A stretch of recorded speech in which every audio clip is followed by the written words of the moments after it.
Good afternoon, History 512. Today I'd like to discuss the contributions between Horatio Gates and Nathaniel Green. Now, what I want to do in this research project that I've been conducting since the beginning of the semester is talk about how they added their skills to the American Revolution and how they utilized especially their irregular forces. Now, I'm going to really start off by looking at Horatio Gates because chronologically, his contribution to the Southern campaign came before that of Nathaniel Green's.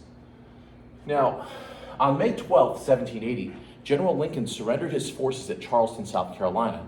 This was one of the biggest defeats that the Patriots had during the entire course of the American Revolution. About 5,000 men were surrendered, as well as the city of Charleston. This was the largest defeat that we really faced during the course of the war. As you can see in this map, this is how the British were able to capture Charleston. They were able to first take Fort Moultrie, and then enter the Charleston harbor, take Fort Johnson, and put the town of Charleston under siege, and then land forces under Clinton on the peninsula side. Eventually the siege worked and they were able to force the surrender.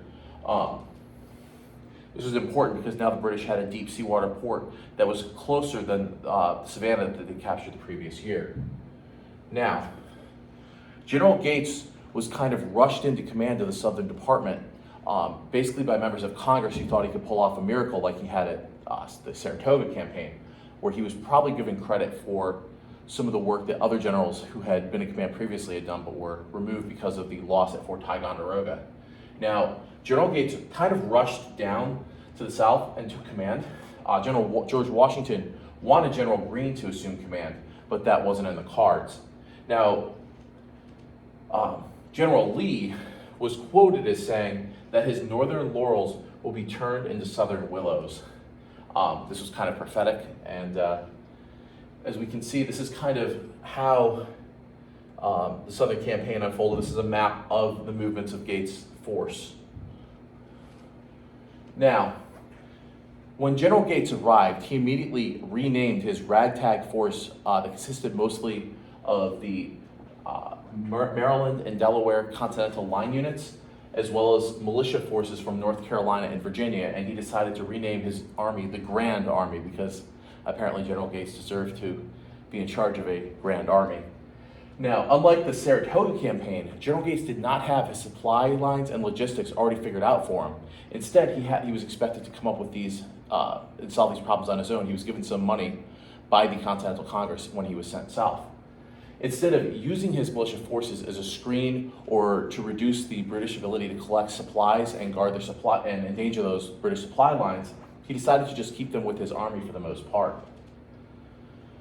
The only time he did push militia forces off was on militia commanders that he didn't personally like, people such as Sumter.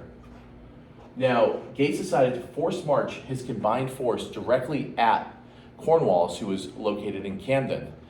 When Gates decided to make this forced march, he did not take into account the supply situation or the road that he was pushing his troops down. It was through a Tory-held area that was not well supplied with lots of farms. It was very sandy, kind of a pine barren. Now, Gates was joined by additional military forces, but he obviously, as I said before, dismissed Sumter and Marion's local militia, as well as William Washington's cavalry. In effect, Gates chose to move through this country without an effective screen force, so we really don't understand what was going through his head. Some of his subordinate commanders thought this was the best plan, but obviously hindsight is 20/20.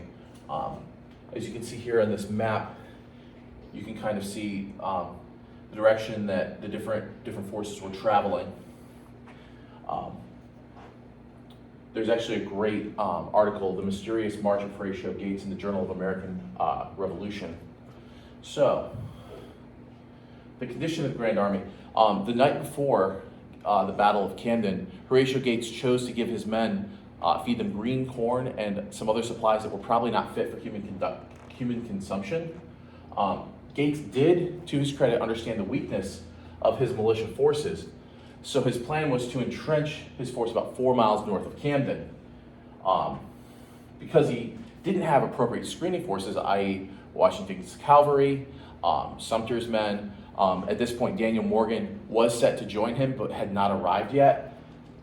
to take command of Gates' light troops. Gates ran in to Cornwallis around 2 a.m. in the morning. Both sides quickly withdrew, and Gates abandoned his plan to fortify and instead decided to conduct a stand-up battle. Now, the Battle of Camden was another disaster for the American Patriots. After marching through much of the night, I doubt the Patriots were able to get much sleep after running into British forces at 2 a.m. In some ways, the battles of Camden and Gettysburg are very similar. Neither side really picked that ground to hold the battle. It was instead two large armies kind of blundering into each other, and one side did better than the other. So the way the Battle of Camden worked was DeKalb was on the left of the battle, and Gates put his militia on his right. The British assaulted the militia, and then they were able to rout the militia. Tarleton chased the militia about 22 miles, but before he did that, he turned around and hit DeKalb from the rear, while the British forces that had just routed the militia hit DeKalb on his flank.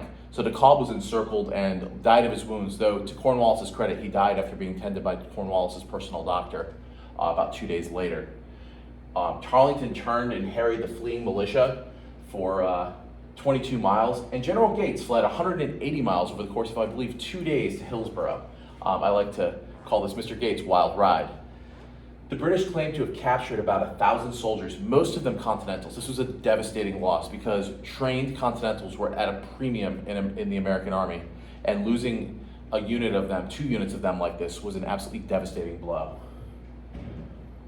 General Greene was aware of the importance and supply of logistics because he'd been the quartermaster general for multiple years under Washington. He was also aware of what happens when you dangle fortified positions in front of the British and don't support them correctly. He learned early in the war with the losses of Fort Lee and Fort Washington.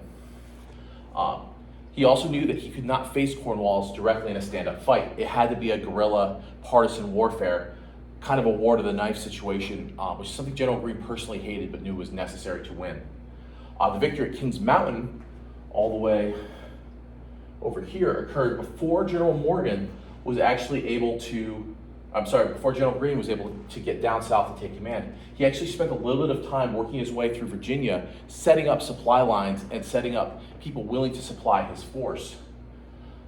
But the victory at Kings Mountain, bolstered Patriot, obviously flagging Patriot morale. So it was certainly a huge help to General Greene and kind of a launching pad for his campaign. Now, as we can see, General Greene, when he first arrived, made the radical decision to split off General Morgan and send him to the southwest, while General Greene stayed more to the north. This forced Cornwallis to split off Tarleton to face General Morgan. This resulted in Tarleton's eventual defeat at the Battle of Cowpens.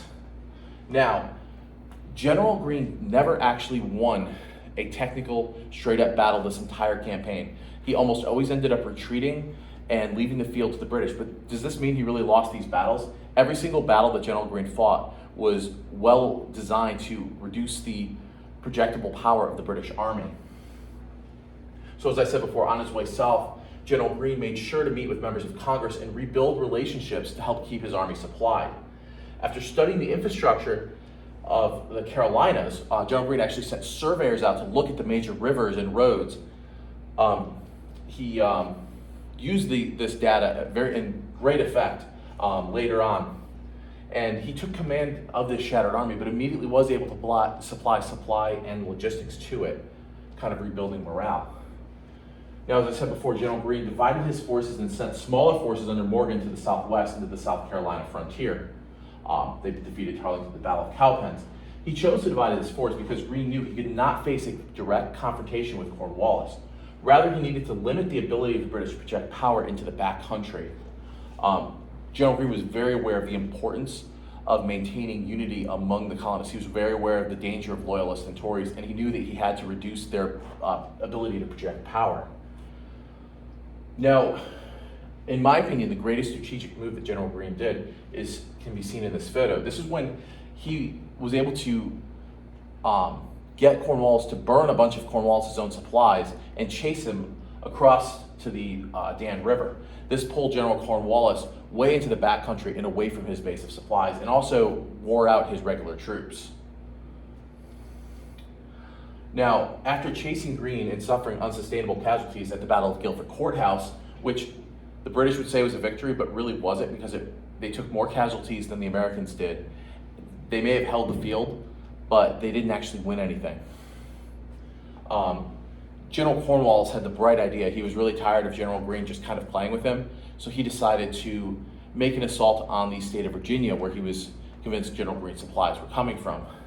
Now, when this happened, General Greene, instead of chasing Cornwallis into Virginia, chose to take this time and completely recapture all of South Carolina, North Carolina, and Georgia. The British were basically, in effect, trapped in Savannah and Charleston, and even burned their own fort at 76. In this image here, we see the British at the end of the war fleeing Charleston. It's a beautiful image there. Now, the conclusion of this is that General Greene showed skills indicative of a general officer, whereas General Gates showed skills that were field or even company grade level officer. General Greene was much more of a tactical thinker, General Gates was much more of a tactical thinker, whereas General Greene was a strategic thinker.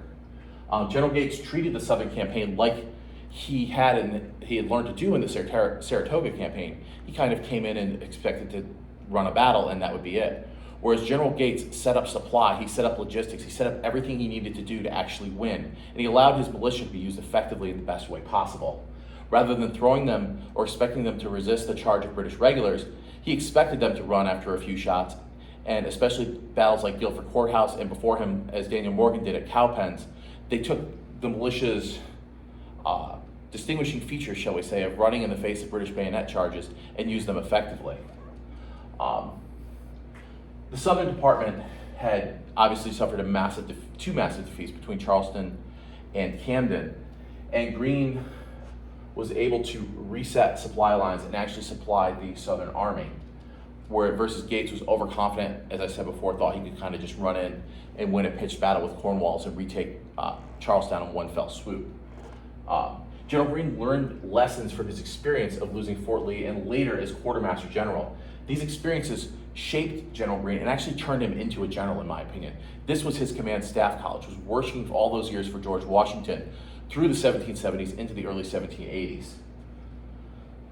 So finally, General Gates seemed more focused on fighting a political war. General Gates was incredibly active with the Continental Congress versus General Greene, who was focused on learning the art of war. And finally, I have my bibliography here. First of all, we've got my primary sources.